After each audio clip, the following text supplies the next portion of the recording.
Okay, well, students, today we are discussing the concept of population studies. Population studies is method. So we shall see the development of population studies in general. Development of population studies in general. In the last class, I will completed what is the meaning of population studies and the definition of population studies. The different populations give their own opinion about the population. So we have the two types of population studies. Two types in population studies. That is, one is the eugenics and another one is the population studies. One is the eugenics and another one is the population statistics. Eugenics 1 and 2 is the population statistics. ಎರಡು ರೀತಿಯ ಜನಸಂಖ್ಯಾ ಅಧ್ಯಯನಕ್ಕೆ ಸಂಬಂಧಪಟ್ಟ ಎರಡು ರೀತಿಯ ನಾವು ಒಂದು ಯುಜೆನಿಕ್ಸ್ ಅನ್ನೋದು. ಯುಜೆನಿಕ್ಸ್ ಅಂತ ಹೇಳಿದ್ರೆ ಜನರ ಗುಣವನ್ನ ಅಧ್ಯಯನ ಮಾಡತಕ್ಕಂತಹ ಶಾಖೆಯನ್ನ ಯುಜೆನಿಕ್ಸ್ ಅಂತ ಹೇಳಿ. ಜನರ ಗುಣವನ್ನು ಏನು ಜನರ ಗುಣ ಅಂತ ಹೇಳಿದಾಗ ಈ ಉದಾಹರಣೆಗೆ ನೀವು ಭಾರತವನ್ನು ತೆಗೆದುಕೊಂಡಾಗ ಹಲವು ಜನಾಂಗಗಳಿದ್ದಾರೆ. ದ್ರಾವಿಡರಿದ್ದಾರೆ, ಆರ್ಯರಿದ್ದಾರೆ, ಮಂಗೋಲಿಯನ್ನಿದ್ದಾರೆ, ಅಸ್ಟ್ರಾಲಾಯ್ಡ್ಸ್ಗಳಿದ್ದಾರೆ, ಹೀಗೆ ಜಾರ್ಜ್ ರೈಸ್ಗಳಿದ್ದಾರೆ. ಹೀಗೆ ಬೇರೆ ಬೇರೆ ಜನಾಂಗಗಳನ್ನು ನಾವು ನೋಡ್ತಾರೆ. ಹಾಗೆಯೇ ನೀವು ದಕ್ಷಿಣ ಭಾರತದಲ್ಲಿ ನಾವು ನೋಡಿದಾಗ ದಕ್ಷಿಣ ಭಾರತದಲ್ಲಿ ಇರ್ತಕ್ಕಂಥವರನ್ನು ನಾವು ದ್ರಾವಿಡರು ಅಂತ ಹೇಳಿದ್ದು, ಉತ್ತರ ಭಾರತದಲ್ಲಿ ಇರ್ತಕ್ಕಂಥವರು ಆರ್ಯರು ಅಂತ ಹೇಳ್ತಾರೆ. ಸೊ ಈ ಜನರ ಗುಣವನ್ನು ನೋಡುವಾಗ ದ್ರಾವಿಡರು ಅನ್ನುವಂಥದ್ದು ತುಂಬಾ ಆಕ್ರಮಣಕಾರಿ ಅಥವಾ ಉತ್ತರದ ಆರ್ಯರನ್ನು ತೆಗೆದುಕೊಂಡಾಗ ಸುರದ್ರೂಪಿಗಳು, ಎತ್ತರದ ನಿಲುವು, ತುಂಬಾ ಚೆನ್ನಾಗಿ ಕಾಣತಕ್ಕಂತಹ ಒಂದು ನಿಲುವನ್ನು ಹೊಂದಿರತಕ್ಕಂಥದ್ದು. ಆದರೆ ದ್ರಾವಿಡರದ್ದು ಆಕ್ರಮಣಕಾರಿ ಮನೋಭಾವನೆ ಮತ್ತು ಕಪ್ಪು ಬಣ್ಣವನ್ನು ನಾವು ಈ ರಾಮಾಯಣವನ್ನು ತೆಗೆದುಕೊಂಡಾಗ ರಾಮ ಮತ್ತು ರಾವಣರ ನಡುವಿನ ಹೋರಾಟವನ್ನ ಆರ್ಯರು ಮತ್ತು ದ್ರಾವಿಡರ ನಡುವಿನ ಹೋರಾಟ ಅಂತ ಬಣ್ಣಿಸಲಾಗುತ್ತದೆ. ಅಂದ್ರೆ ಶ್ರೀರಾಮಚಂದ್ರ ಎಂದರೆ ಆತ ಆರ್ಯರ ಪ್ರತಿನಿಧಿ ಅನ್ನುವಂಥದ್ದು, ಇನ್ನು ದ್ರಾವಿಡರು ದ್ರಾವಿಡರ ಪ್ರತಿನಿಧಿ ಅನ್ನುವಂಥ ರಾಕ್ಷಸರ ಒಂದು ಪ್ರತಿನಿಧಿ ಅನ್ನುವಂಥದ್ದು. ಈ ರೀತಿಯಾಗಿ ಬೇರೆ ವಿಷಯಗಳು. ಸೊ ಯುಜೆನಿಕ್ಸ್ ಅನ್ನುವಂಥದ್ದು ಜನರ ಗುಣವನ್ನ ಹೇಳ್ತಕ್ಕಂಥದ್ದು. ಮತ್ತೊಂದು ಪಾಪ್ಯುಲೇಷನ್ ಸ್ಟ್ಯಾಟಿಸ್ಟಿಕ್ಸ್ ಅನ್ನುವಂಥದ್ದು, ಅಂದ್ರೆ ಜನರ ಸಂಖ್ಯೆಯನ್ನ ಆಧರಿಸಿಬಿಟ್ಟು ಅಧ್ಯಯನ ಮಾಡುವಂತಹ ಸಂಖ್ಯಾಶಾಸ್ತ್ರ ಅಂತ ಹೇಳಿ ಕರೆಯಲಾಗ್ತದೆ. ಸಂಖ್ಯಾಶಾಸ್ತ್ರ ಅನ್ನುವಂಥದ್ದು. ಎಷ್ಟು ಜನಸಂಖ್ಯೆ ಇದೆ? ನಾನು ಕಳೆದ ಕ್ಲಾಸ್ನಲ್ಲಿ ನಿಮಗೆ ಹೇಳಿದೆ, ಸೊಮಾಲಿಯಾದಂತಹ ಅತ್ಯಂತ ಹಿಂದುಳಿದಂತಹ ಬಡ ರಾಷ್ಟ್ರವು ಕೂಡ ಒಲಿಂಪಿಕ್ಸ್ ನಂತಹ ಕ್ರೀಡೆಗಳಲ್ಲಿ ಮ್ಯಾರಥಾನ್ ಓಟದಲ್ಲಿ ಚಿನ್ನದ ಪದಕವನ್ನು ಪಡೆದುಕೊಂಡು ಹೋಗುತ್ತದೆ. ಆದರೆ ಭಾರತದಲ್ಲಿ 121 ಕೋಟಿ ಜನಸಂಖ್ಯೆ ಇದ್ರೂ ಕೂಡ ಒಲಿಂಪಿಕ್ಸ್ ನಲ್ಲಿ ಒಂದು ಚಿನ್ನವನ್ನು ಪಡೆಯತಕ್ಕಂಥದ್ದಕ್ಕೂ ಕೂಡ ಬಹಳ ಹರಸಾಹಸವನ್ನು ಮಾಡಬೇಕಾಗ್ತದೆ. ಸೊ ಇದು ಏನನ್ನು ತೋರಿಸ್ತದೆ, ಆ ಜನರ ಮನೋಬಲವನ್ನ, ಆ ಜನರ ಶಕ್ತಿ ಸಾಮರ್ಥ್ಯಗಳನ್ನ, ಆ ಜನರ ಒಂದು ಗುಣಗಳನ್ನು ತೋರಿಸ್ತಾ ಹೋಗ್ತದೆ. ಸೊ ಹೀಗೆ ಜನಸಂಖ್ಯಾ ಶಾಸ್ತ್ರದಲ್ಲಿ ಎರಡು ವಿಧಗಳನ್ನು ನಾವು ನೋಡ್ತೇವೆ. ಒಂದು ಯುಜೆನಿಕ್ಸ್ ಮತ್ತೊಂದು ಪಾಪ್ಯುಲೇಷನ್ ಸ್ಟ್ಯಾಟಿಸ್ಟಿಕ್ಸ್ ಅನ್ನುವಂಥದ್ದು. ಸೊ ಈ ದಿವಸ ನಾವು you can study the general development of population studies in general. ಸಾಮಾನ್ಯವಾಗಿ ಜನಸಂಖ್ಯಾ ಶಾಸ್ತ್ರ ಹಾಗೆ ಬೆಳೀತಾ ಬಂತು. Development of population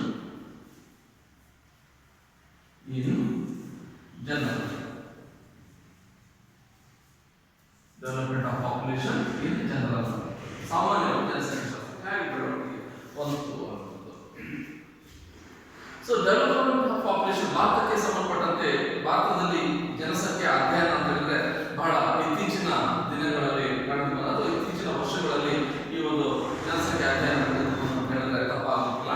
ಇದು ಇತ್ತೀಚಿನ ದಿನಗಳಲ್ಲಿ ಜನಸಂಖ್ಯೆಯ ಸಮಸ್ಯೆಗಳು ಜಾಸ್ತಿ ಆಗ್ತಾ ಬರುವ ಹಾಗೆ ಜನಸಂಖ್ಯೆಯನ್ನು ಅಧ್ಯಯನ ಮಾಡಬೇಕು ಅಂತ ಅರಿವು ಭಾರತದಂತಹ ರಾಷ್ಟ್ರಗಳಲ್ಲಿ ನಿಮಗೆ ಗೊತ್ತುಂಟು, ವಿಶ್ವದಲ್ಲಿ ಅತ್ಯಂತ ಹೆಚ್ಚು ಜನಸಂಖ್ಯೆಯನ್ನು ಹೊಂದಿರತಕ್ಕಂತಹ ರಾಷ್ಟ್ರ ಅಂತ ಹೇಳಿದ್ರೆ ಅದು ಚೈನಾ ಅಂದ್ರೆ ಮತ್ತೊಂದು ಎರಡನೇ ಸ್ಥಾನವನ್ನು ಭಾರತ ಹೊಂದಿದೆ. ಅಂದ್ರೆ ಎಲ್ಲಿವರೆಗೆ ಜನಸಂಖ್ಯೆ ಅತ್ಯಂತ ಕಡಿಮೆ ಆದ್ರೂ ಸಮಸ್ಯೆ, ಜನಸಂಖ್ಯೆ ಹೆಚ್ಚಾದ್ರೂ ಸಮಸ್ಯೆ ಆಗ್ತದೆ. ಸೊ ಭಾರತದಂತಹ ರಾಷ್ಟ್ರಗಳಿಗೆ ನಾವು ಜನಸಂಖ್ಯೆ ಸಮಸ್ಯೆ ಹೌದೇ ಅಥವಾ ಅಲ್ಲವೇ ಅನ್ನೋದನ್ನ ನಾವು ನಿರ್ಧರಿಸಬೇಕಾದ್ರೆ just we can compare to the population to natural resources. So you know types of the natural resources. That is, one is the human resources and another one is the natural resources. ಮಾನವ ಸಂಪನ್ಮೂಲ ಮತ್ತು ನೈಸರ್ಗಿಕ ಸಂಪನ್ಮೂಲ ಅನ್ನೋದು. ಅಂದ್ರೆ ಒಂದು ಜನಸಂಖ್ಯೆ ಜಾಸ್ತಿನ ಅಥವಾ ಕಡಿಮೆನ ಅನ್ನೋದನ್ನ ಡಿಸೈಡ್ ಮಾಡ್ತಕ್ಕಂಥದ್ದು ಆಯಾ ರಾಷ್ಟ್ರಗಳಲ್ಲಿರ್ತಕ್ಕಂಥ ನೈಸರ್ಗಿಕ ಸಂಪನ್ಮೂಲಗಳು. ನೈಸರ್ಗಿಕ ಸಂಪನ್ಮೂಲಗಳನ್ನ ಮನುಷ್ಯರಿಗೆ ಹೋಲಿಕೆ ಮಾಡಿದಾಗ, ಮಾನವ ಸಂಖ್ಯೆಗೆ ಹೋಲಿಕೆ ಮಾಡಿದಾಗ ಅದು ಕಡಿಮೆ ಇದ್ರೆ ಆಗ ಜನಸಂಖ್ಯೆ ಸಮಸ್ಯೆ ಆಗ್ತದೆ. ನೈಸರ್ಗಿಕ ಸಂಪನ್ಮೂಲ ಮಾನವರಿಗೆ ಹೋಲಿಕೆಯನ್ನು ಮಾಡಿದಾಗ ಮನುಷ್ಯರ ಸಂಖ್ಯೆಗಿಂತಲೂ ಕೂಡ ನೈಸರ್ಗಿಕ ಸಂಪನ್ಮೂಲ ಜಾಸ್ತಿ ಇದೆ ಅಂತ ಹೇಳಿದಾಗ ಆಗ ಆ ಜನಸಂಖ್ಯೆ ನಮಗೆ ಸಮಸ್ಯೆ ಅಥವಾ ಹೊರೆ ಆಗೋದಿಲ್ಲ. ಭಾರತದ ಪರಿಸ್ಥಿತಿಯು ಕೂಡ ಹಾಗೆ. ಭಾರತ ಒಂದು ವಿಶಾಲವಾದ ಭೂಪ್ರದೇಶವನ್ನು ಹೊಂದಿರತಕ್ಕಂತಹ ರಾಷ್ಟ್ರ. ಇಲ್ಲಿರ್ತಕ್ಕಂತಹ ಜನಸಂಖ್ಯೆ ಇವತ್ತು ಜಾಸ್ತಿ ಆಗಿದೆ ಅನ್ನೋದು ನಮ್ಗೆ ಇತಿಹಾಸದಲ್ಲಿ ನಾವು ಇವತ್ತು ಜಾಸ್ತಿ ಆದದ್ದಲ್ಲ ಇದು. ಹಿಂದಿನ ನೀವು ಅಶೋಕನನ್ನು ಕಾಡಿಗೆ ಯುದ್ಧವನ್ನು ನೋಡಿದಾಗ ಲಕ್ಷಾಂತರ ಜನ ಸೈನಿಕರಲ್ಲಿ ಯುದ್ಧದಲ್ಲಿ ಪಾಲ್ಗೊಂಡದ ಬಗ್ಗೆ ನಮ್ಮ ವರದಿಗಳು ಸಿಗ್ತವೆ. ಅಲೆಕ್ಸಾಂಡರ್ನ ದಂಡಯಾತ್ರೆ, ಪೌರವನ ಒಂದು ಯುದ್ಧಗಳನ್ನು ನೋಡಿದಾಗ ಅಥವಾ ಗಸ್ನಿಯ ಆಕ್ರಮಣದ ಸಂದರ್ಭದಲ್ಲಿ ಇವೆಲ್ಲವನ್ನು ನೋಡ್ತಾ ಬಂದಾಗ ಬಹಳ ಹಿಂದೆಯೇ ಕ್ರಿಸ್ತಪೂರ್ವದ ಸಂದರ್ಭದಲ್ಲಿ ಭಾರತದಲ್ಲಿ ಅತ್ಯಂತ ಹೆಚ್ಚು ಜನಸಂಖ್ಯೆ ಇತ್ತು ಅನ್ನೋದು ಅರಿವಾಗ್ತದೆ. ಹಾಗಾಗಿ ಈ ಜನಸಂಖ್ಯೆ ಏನಾಗ್ತದೆ, ಒಂದು ಡಬಲ್ ಆಗ್ತಾ ಹೋಗ್ತದೆ. ಬೇರೆ ನೀವು ಮ್ಯಾಥಮೆಟಿಕ್ಸ್ ನಲ್ಲಿ 1+1 = 2 ಅಂತ ಹೇಳ್ತೀರಾ, ಆದ್ರೆ ಪಾಪ್ಯುಲೇಷನ್ ಗೆ ಸಂಬಂಧಪಟ್ಟಂತೆ ನೋಡಿದಾಗ ಅಲ್ಲಿ 1+1 2 ಅಲ್ಲ, 1+1 = 3 ಆಗ್ತದೆ. ಅದನ್ನೇ ಮಾತ್ರ ಸೆಟ್ ಆಗ್ತದೆ. Every 25 years that may be multiple ಅಂತ ಹೇಳ್ಬಿಟ್ಟು 25 ವರ್ಷಗಳಿಗೊಮ್ಮೆ ಜನಸಂಖ್ಯೆ ಏನಾಗ್ತದೆ, ಡಬಲ್ ಆಗ್ತದೆ ಅಂತ ಹೇಳ್ಬಿಟ್ಟು. ಯಾಕಂತ ಹೇಳಿದ್ರೆ ಪ್ರತಿಯೊಬ್ಬ ಗಂಡು ಪ್ರತಿಯೊಂದು ಹೆಣ್ಣು ಕೂಡ ವಿವಾಹ ಆಗ್ತಾರೆ. ವಿವಾಹದ ತದನಂತರ ತಮ್ಮ ಪ್ರಜಾ ಅಥವಾ ಸಂತಾನ ಉತ್ಪತ್ತಿಯನ್ನು ಮಾಡ್ತಾರೆ. ಹೀಗಾಗಿ ಡಬಲ್ ಆಗ್ತಾ ಹೋಗ್ತದೆ. ಸೊ ಈ ನಿಟ್ಟಿನಲ್ಲಿ ನಾವು ನೋಡಿದಾಗ ಭಾರತದಲ್ಲಿ ಜನಸಂಖ್ಯೆಯ ಬಗೆಗಿನ ಒಂದು ಅಧ್ಯಯನದ ಬಗ್ಗೆ ಒಲವು ತೋರಿಸಲಿಕ್ಕೆ ಯಾಕೆ ಶುರು ಮಾಡೋದು ಅಂತ ಹೇಳಿದ್ರೆ ಜನಸಂಖ್ಯೆ ಅನ್ನುವಂಥದ್ದು ನಮಗೆ ಸಮಸ್ಯೆ ಅಂತ ಕಾಣಿಸಿಕೊಂಡ ಕಾಲದಲ್ಲಿ. ಹಾಗಾಗಿ ಭಾರತದ ಜನಸಂಖ್ಯೆಯ ಬೆಳವಣಿಗೆಯನ್ನು ನಾವು 3 ಹಂತಗಳಲ್ಲಿ ನೋಡಬಹುದು. ಪ್ರಾಚೀನ ಕಾಲ, ಸ್ವತಂತ್ರ ಪೂರ್ವ ಕಾಲ ಮತ್ತು ಸ್ವಾತಂತ್ರ್ಯೋತ್ತರ ಕಾಲ ಅಂತ ಹೇಳ್ಬಿಟ್ಟು 3 ಹಂತಗಳಲ್ಲಿ ಭಾರತದ ಜನಸಂಖ್ಯೆ ಬೆಳವಣಿಗೆಗಳನ್ನ ನೋಡ್ತವೆ. ಮೊದಲನೇದಾಗಿ ಪ್ರಾಚೀನ ಕಾಲವನ್ನು ನಾವು ನೋಡಿದಾಗ, ಪ್ರಾಚೀನ ಕಾಲದಲ್ಲಿ ಭಾರತದ ಜನಸಂಖ್ಯೆಯ ಒಂದು ವ್ಯವಸ್ಥಿತ ಅಧ್ಯಯನಗಳೇ ನಡೆದಿರಲಿಲ್ಲ. ಎಷ್ಟು ಜನಸಂಖ್ಯೆ ಇತ್ತು ಅನ್ನೋದೇ ಇಲ್ಲಿ ನಡೀತಾ ಇರಲಿಲ್ಲ. ಆದ್ರೂ ಕೂಡ ಅಲ್ಲಲ್ಲಿ ಅಲ್ಪ ಪ್ರಮಾಣದ ಪ್ರಯತ್ನಗಳು ನಡೆದ ಬಗ್ಗೆ ಉಲ್ಲೇಖಗಳನ್ನು ಕೂಡ ನಾವು ನೋಡ್ತೇವೆ. ಈಗ ಕೌಟಿಲ್ಯನ ಅರ್ಥಶಾಸ್ತ್ರ ನೋಡಿದಾಗ, ಅರ್ಥಶಾಸ್ತ್ರದಲ್ಲಿ ಕೌಟಿಲ್ಯ ಆಗಾಗ ಜನಸಂಖ್ಯೆಯನ್ನು ಅಧ್ಯಯನ ಮಾಡಿಸ್ತಾ ಇದ್ದಾರೆ. ಯಾಕಂತ ಹೇಳಿದ್ರೆ ರಾಷ್ಟ್ರಕ್ಕೆ ಅಥವಾ ರಾಜ್ಯಕ್ಕೆ ಕಂದಾಯವನ್ನು ವಸೂಲಿ ಮಾಡುವುದಕ್ಕೋಸ್ಕರ, ಕಂದಾಯವನ್ನು ಕೊಡ್ತಕ್ಕಂಥ ಸಾಮರ್ಥ್ಯ ಎಷ್ಟು ಜನರಲ್ಲಿದೆ ಅನ್ನೋದನ್ನು ತಿಳಿದುಕೊಳ್ಳುವುದಕ್ಕೋಸ್ಕರ ಆತ ನಮ್ಮ ಜನಸಂಖ್ಯೆಯನ್ನ ಅಧ್ಯಯನ ಮಾಡ್ತಾ ಇರ್ತಾರೆ. ಹಾಗೆಯೇ ವ್ಯವಸಾಯ ಮತ್ತು ಧರ್ಮದ ಒಂದು ವಿಚಾರಗಳಿಗೆ ಸಂಬಂಧಪಟ್ಟಂತೆ ಕೂಡ ಆತ ಜನಗಣತಿಯನ್ನು ನಡೆಸಿರ್ತಕ್ಕಂಥ ಬಗ್ಗೆ ಆತನ ಒಂದು ಅರ್ಥಶಾಸ್ತ್ರದ ಉಲ್ಲೇಖಗಳಿರತಕ್ಕಂಥ ನಾವು ನೋಡ್ತೇವೆ. ಅಂದ್ರೆ ಆ ಕಾಲದ ಉತ್ತರ ಕಾಲದಲ್ಲಿ ಕೂಡ ಜನಸಂಖ್ಯೆ ಅಧ್ಯಯನಗಳು ನಡೀತಾ ಇತ್ತು ಅನ್ನೋದಕ್ಕೆ ಒಂದು ಪೂರಕ ದಾಖಲೆಗಳು ನಮ್ಗೆ ಲಭ್ಯವಾಗ್ತವೆ. ಅದನ್ನು ಹೊರತುಪಡಿಸಿದ್ರೆ ಅಬ್ದುಲ್ ಫಜಲ್ ಅವರ ಆಯಿನ್-ಇ-ಅಕ್ಬರಿ ಅನ್ನುವಂತಹ ಗ್ರಂಥದಲ್ಲಿ, ಅಬ್ದುಲ್ ಫಜಲ್ ಅವರ ಆಯಿನ್-ಇ-ಅಕ್ಬರಿ ಅನ್ನುವಂತಹ ಗ್ರಂಥದಲ್ಲಿ ಕೂಡ ಜನಸಂಖ್ಯೆಯನ್ನು ಅಧ್ಯಯನ ಮಾಡಿರ್ತಕ್ಕಂಥದ್ದನ್ನ ನಾವು ನೋಡ್ತೇವೆ. ಯಾಕೆ ಜನಸಂಖ್ಯೆಯನ್ನು ಅಧ್ಯಯನ ಮಾಡೋದು? ಆಸ್ ಯೂಶುವಲ್ ರೆವಿನ್ಯೂವನ್ನು ಕಲೆಕ್ಟ್ ಮಾಡೋದಕ್ಕೆ, ಸೈನ್ಯಕ್ಕೆ ಸೇರಲಿಕ್ಕೆ ಸಮರ್ಥರಾದಂತಹ ಯೋಗ್ಯರಾದಂತಹ ಜನರ ಸಂಖ್ಯೆ ಎಷ್ಟು ಇದೆ ಅನ್ನೋದನ್ನು ತಿಳಿದುಕೊಳ್ಳುವುದಕ್ಕೋಸ್ಕರ ಅಕ್ಬರ್ನ ಕಾಲದಲ್ಲಿ ಜನಸಂಖ್ಯೆ ಅಧ್ಯಯನವನ್ನು ನಡೆಸಿರ್ತಕ್ಕಂತಹ ಅಬ್ದುಲ್ ಫಜಲ್ ಅನ್ನು ನಾವು ನೋಡ್ತೇವೆ. ಹಾಗೆ ಜನಸಂಖ್ಯೆ, ಕೈಗಾರಿಕೆ, ಸಂಪತ್ತು ಮತ್ತು ಅದರ ಲಕ್ಷಣಗಳ ಬಗ್ಗೆ ಅಧ್ಯಯನ ಮಾಡತಕ್ಕಂತಹ ಒಂದು ಸನ್ನಿವೇಶಗಳು ಹಾಗೂ ಆಯಾ ಕಾಲಘಟ್ಟಗಳಲ್ಲಿ ಬೇರೆ ಬೇರೆ ರಾಜ್ಯಗಳು ಈ ಬಗ್ಗೆ ಗಮನ ಹರಿಸಿರ್ತಕ್ಕಂಥ ಒಂದು ಉಲ್ಲೇಖಗಳನ್ನು ನಾವು ನೋಡ್ತೇವೆ. ಆದ್ರೆ ಪ್ರಾಚೀನ ಕಾಲದಲ್ಲಿ ಭಾರತದ ಜನಸಂಖ್ಯೆ ಬಗ್ಗೆ ಒಂದು ವೈಜ್ಞಾನಿಕವಾದಂತಹ ಅಧ್ಯಯನ ನಡೆದೇ ಇಲ್ಲ ಅಂತ ಹೇಳಿದ್ರೆ ಅದು ತಪ್ಪಾಗುತ್ತಿಲ್ಲ. ಯಾಕಂದ್ರೆ ಅಷ್ಟೊಂದು ಅದರ ಅವಶ್ಯಕತೆನೇ ಬಂದಿಲ್ಲ ಅಂತ ಹೇಳಿದ್ರು ಕೂಡ ಇದು ತಪ್ಪಾಗುತ್ತಿಲ್ಲ. ಇದು ಪ್ರಾಚೀನ ಕಾಲಕ್ಕೆ ಸಂಬಂಧಪಟ್ಟಂತೆ ಸಿಗ್ತಕ್ಕಂಥ ಸಣ್ಣ ಮಾಹಿತಿಗಳಾದ್ರೆ, ಸ್ವತಂತ್ರ ಪೂರ್ವದಲ್ಲಿ ಏನು ಬೆಳವಣಿಗೆಗಳಾದವು ಅನ್ನೋದನ್ನು ನೋಡಿದಾಗ ಈ ಕಾಲದಲ್ಲಿ ಜನಸಂಖ್ಯಾ ಶಾಸ್ತ್ರದ ಬೆಳವಣಿಗೆಯಲ್ಲಿ ಪ್ರಮುಖವಾದದ್ದು ಅಂತ ಹೇಳಿದ್ರೆ ಇಂಪೀರಿಯಲ್ ಗೆಜೆಟಿಯರ್ ಅನ್ನೋದು ಸರ್ಕಾರದ ಒಂದು ರಾಜ್ಯಪತ್ರಗಳು. Imperial gazetteer. ಈ ಇಂಪೀರಿಯಲ್ ಗೆಜೆಟಿಯರ್ ಅಂತಕ್ಕಂಥದ್ದು ಮತ್ತೊಂದು ಪ್ರಮುಖವಾದಂತಹ ಅಂಶ. 1881ರಲ್ಲಿ ಇಂಪೀರಿಯಲ್ ಗೆಜೆಟರ್ ಆಫ್ ಇಂಡಿಯಾ ಅಂತಕ್ಕಂತಹ ಒಂದು ಪುಸ್ತಕವನ್ನ ಪ್ರಕಟಪಡಿಸಲಾಯಿತು. ಸೊ ಏನಿತ್ತು ಈ ಒಂದು ಸರ್ಕಾರಿ ಪತ್ರದಲ್ಲಿ, ಈ ಗೆಜೆಟ್ ನಲ್ಲಿ ಏನಿತ್ತು ಅಂತ ಹೇಳಿದಾಗ, ಆಗ ನಮಗೆ ಸಾರ್ವಜನಿಕ ಆರೋಗ್ಯ ಅನ್ನೋದು. ಸೊ ಭಾರತದಲ್ಲಿ ಆರೋಗ್ಯದ ಬಗೆಗಿನ ಕಾಳಜಿಗಳಾಗಲಿ ಅಥವಾ ಆ ಬಗ್ಗೆ ಯೋಚನೆಗಳಾಗಲಿ ಇಲ್ಲವೇ ಇಲ್ಲ ಅಂತ ಹೇಳಿದ್ರೆ ತಪ್ಪಾಗಲ್ಲ. 1920ರವರೆಗೂ ಕೂಡ ಎಲ್ಲಿವರೆಗೆ ವ್ಯಾಕ್ಸಿನೇಷನ್ಸ್ ಗಳನ್ನ ಕಂಡುಹಿಡಿದ, ಪೆನ್ಸಿಲಿನ್ ಅನ್ನುವಂತಹ ಇಂಜೆಕ್ಷನ್ ಎಲ್ಲಿವರೆಗೆ ಕಂಡುಹಿಡಿದಿಲ್ವೋ ಅಲ್ಲಿವರೆಗೆ ರೋಗ ನಿರೋಧಕವಾದ ಶಕ್ತಿ ಅನ್ನೋದು ಕೇವಲ ಭಾರತದಲ್ಲಿ, ಪ್ರಪಂಚದಲ್ಲಿ ಯಾವುದೇ ರಾಷ್ಟ್ರಗಳಲ್ಲೂ ಕೂಡ ಆ ರೀತಿಯಾದ ಇವುಗಳನ್ನು ನೋಡಲಿಕ್ಕೆ ಸಾಧ್ಯ ಆಗೋದಿಲ್ಲ. ಆದ್ರೆ ಸಾರ್ವಜನಿಕ ಆರೋಗ್ಯದ ಬಗ್ಗೆ ಮಾಹಿತಿಯನ್ನು ಬೇಕು ಅಂತ ಹೇಳಿದ್ರೆ 1881ರಲ್ಲಿ ಪ್ರಕಟವಾದಂತಹ ಇಂಪೀರಿಯಲ್ ಗೆಜೆಟಿಯರ್ ಅನ್ನು ನಾವು ನೋಡಬೇಕಾಗ್ತದೆ. ಹಾಗೆ ಇದರಲ್ಲಿ ಪೌಷ್ಟಿಕಾಂಶಗಳು ಅಂದ್ರೆ ಕ್ಯಾಲೋರಿ ಯುಕ್ತ ಆಹಾರವನ್ನು ತಿಂತಕ್ಕಂಥದ್ದು. ಸೊ ಜನಗಳು ಎಷ್ಟು ಪ್ರಮಾಣದಲ್ಲಿ ಕ್ಯಾಲೋರಿ ಯುಕ್ತ ಆಹಾರವನ್ನು ತಿಂತಾ ಇದ್ದಾರೆ, ಅವರ ಕ್ಯಾಲೋರಿ ಯುಕ್ತ ಆಹಾರ ಸಿಗ್ತಾ ಇದೆಯಾ ಅನ್ನೋದ್ರ ಬಗ್ಗೆ ನಾವು ನೋಡ್ತೇವೆ. ಇನ್ನು ಚಿಕ್ಕ ವಯಸ್ಸಿನ ವಿವಾಹದ ಬಗ್ಗೆ ಮಾಹಿತಿ ಅಂದ್ರೆ 1881ರ ಹೊತ್ತಿಗಾಗಲೇ ಭಾರತದಲ್ಲಿ ಈ ಹಿಂದೆ ಬಾಲ್ಯ ವಿವಾಹ ಅನ್ನೋದು ಜಾರಿಯಲ್ಲಿತ್ತು. ಅದಕ್ಕೆ ಕಾರಣಗಳು ಬಹಳಷ್ಟು ಕೊಡಬಹುದು. ಭಾರತದ ಅಥವಾ ಭಾರತೀಯ ಹಿಂದೂ ಸಮಾಜದ ಮೇಲೆ ವಿದೇಶಿಯರ, ಅದರಲ್ಲೂ ಮುಸ್ಲಿಮರ ಆಕ್ರಮಣಗಳು ಹೆಚ್ಚಾಗ್ತಾ ಇದ್ದ ಹಾಗೇನೆ ಭಾರತದಲ್ಲಿರ್ತಕ್ಕಂತಹ ಭಾರತೀಯರಿಗೆ ತಮ್ಮ ಹೆಣ್ಣು ಮಕ್ಕಳನ್ನ ರಕ್ಷಿಸಿಕೊಳ್ತಕ್ಕಂಥದ್ದು ಕಷ್ಟ ಆಗ್ತಾ ಇದ್ದಿದ್ದಾಗಿ ಅವರು ವಯಸ್ಸಿಗೆ ಬರುವುದಕ್ಕಿಂತ ಮುಂಚೆನೆ, ಅಂದ್ರೆ ಮೆಜಾರಿಟಿಗೆ ಬರುವುದಕ್ಕಿಂತ ಮುಂಚೆನೆ ಅವರಿಗೆ ವಿವಾಹವನ್ನು ಮಾಡಿ ಕಳಿಸ್ಕೊಡ್ತಾ ಇದ್ದಾರೆ. ಯಾಕಂದ್ರೆ ಆ ಹೆಣ್ಣಿನ ರಕ್ಷಣೆಯನ್ನು ಅವ್ರ ಗಂಡ ಅಥವಾ ಮನೆಯಲ್ಲಿ ಮಾಡ್ಕೊಳ್ಳಿ ಅನ್ನೋದು ತಮ್ಮ ಸಾಧ್ಯ ಇಲ್ಲ ಅನ್ನೋದು. ಹಾಗಾಗಿ ಚಿಕ್ಕ ವಯಸ್ಸಿನ ವಿವಾಹ ಅಥವಾ ಬಾಲ್ಯ ವಿವಾಹ ಅನ್ನೋದು ಭಾರತದಲ್ಲಿ ಸರ್ವೇ ಸಾಧಾರಣವಾಗಿತ್ತು. ಇನ್ನು ಜನನ ದರ ಅನ್ನೋದು ಈ ಹಿಂದೆ ಭಾರತದಲ್ಲಿ ಜನನ ದರದ ಬಗ್ಗೆ ಅತ್ಯಂತ ಹೆಚ್ಚು ಪ್ರಮಾಣದಲ್ಲಿ ಇತ್ತು ಅಂತ ಹೇಳಿದ್ರೆ ತಪ್ಪಾಗೋದಿಲ್ಲ.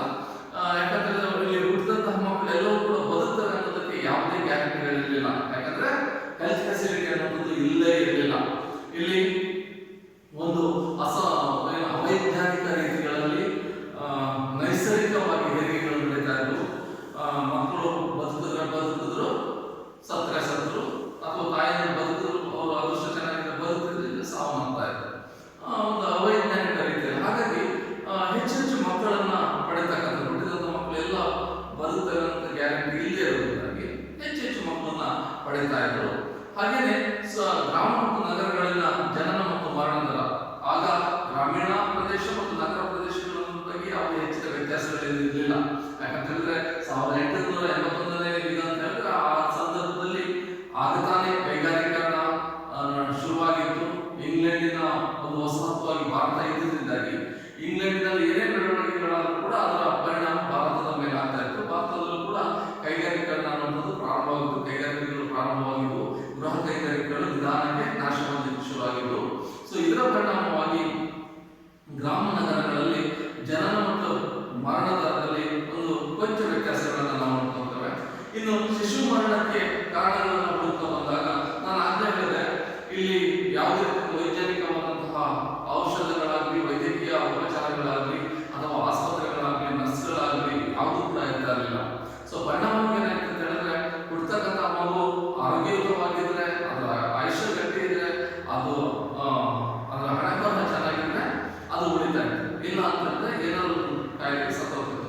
ಅದರಲ್ಲೂ ಗಂಡು ಮಕ್ಕಳ ಪೂರ್ಣಗಳು ಅತ್ಯಂತ ಸೂಕ್ಷ್ಮವಾಗಿರ್ತಾ ಇತ್ತು. ಹಾಗಾಗಿ ಗಂಡು ಮಕ್ಕಳ ಮರಣಗಳೇ ಅತ್ಯಂತ ಹೆಚ್ಚಾಗಿ ನಡೀತಾ ಇತ್ತು.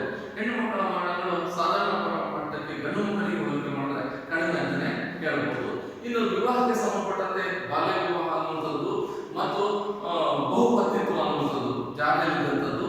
ಸೊ ಬಹುಪತ್ನಿತ್ವಗಳು ಜಾರಿಯಲ್ಲಿದ್ದಾಗ ಪ್ರತಿಯೊಬ್ಬ ಗಂಡಸು ಕೂಡ ತನ್ನ ಪ್ರತಿಯೊಂದು ಪತ್ನಿಯಿಂದಲೂ ಕೂಡ ಮಕ್ಕಳನ್ನ ಪಡಿತಾ ಇದ್ದ. ತತ್ಪರಿಣಾಮವಾಗಿ ಜನನ ದರ ಅನ್ನುವಂಥದ್ದು ಜಾಸ್ತಿ ಆಗ್ತಾ ಇತ್ತು. ಹಾಗೇನೆ ಬಹುಪತ್ನಿತ್ವ ಅಂತಕ್ಕಂಥದ್ದು ಭಾರತದ ಕೆಲವೊಂದು ಮೂಲೆಗಳಲ್ಲಿ, ಕೆಲವೊಂದು ಭಾಗಗಳಲ್ಲಿ ಅಸ್ತಿತ್ವದಲ್ಲಿದ್ದು ಕೂಡ ಆ ಪ್ರಮಾಣಗಳು ಅತ್ಯಂತ ಕಡಿಮೆ ಅಂತ ತಪ್ಪಾಗಬಾರದು.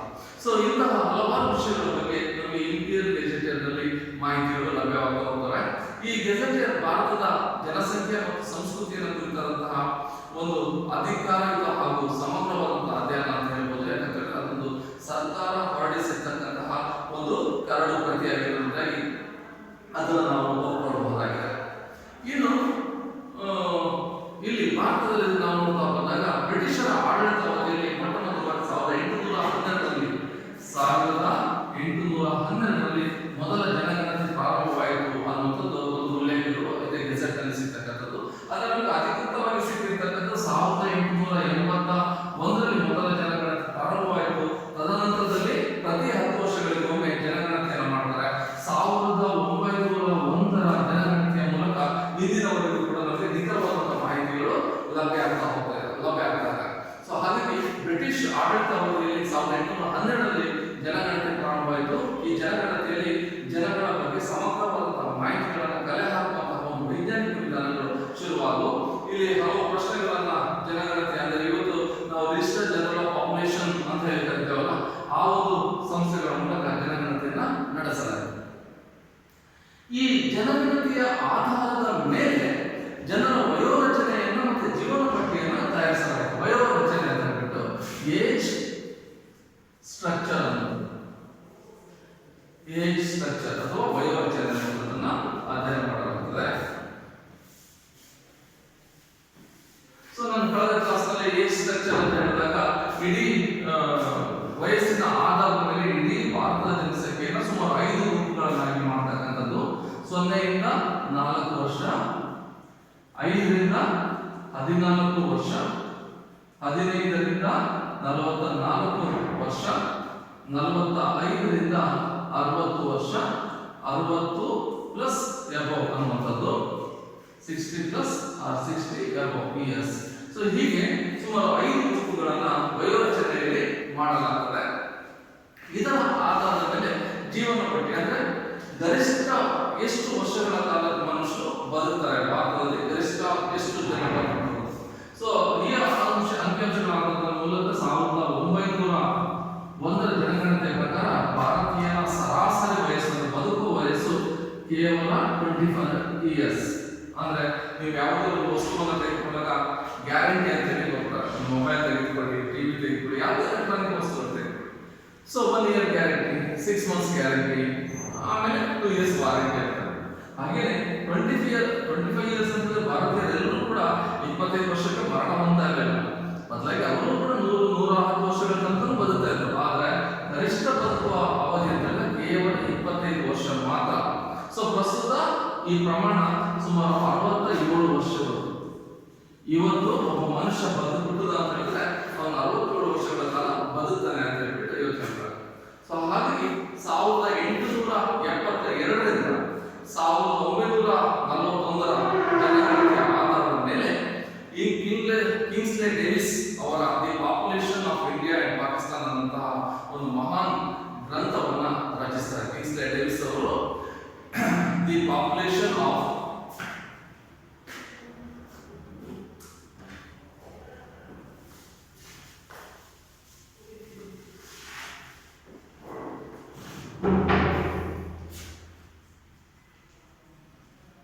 ಕಿಂಗ್ಸ್ಲೆ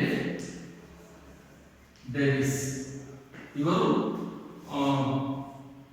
the population of India and Pakistan ಅನ್ನುವಂತಹ ಕೃತಿಯನ್ನ ರಚಿಸಿರೋದನ್ನು ನೋಡಿದ್ರೆ, ಈ ಕೃತಿಯಲ್ಲಿ ಅಂದ್ರೆ ಅವರ ಸಮಗ್ರ ಭಾರತ ಸ್ವತಂತ್ರ ಪೂರ್ವದಲ್ಲಿ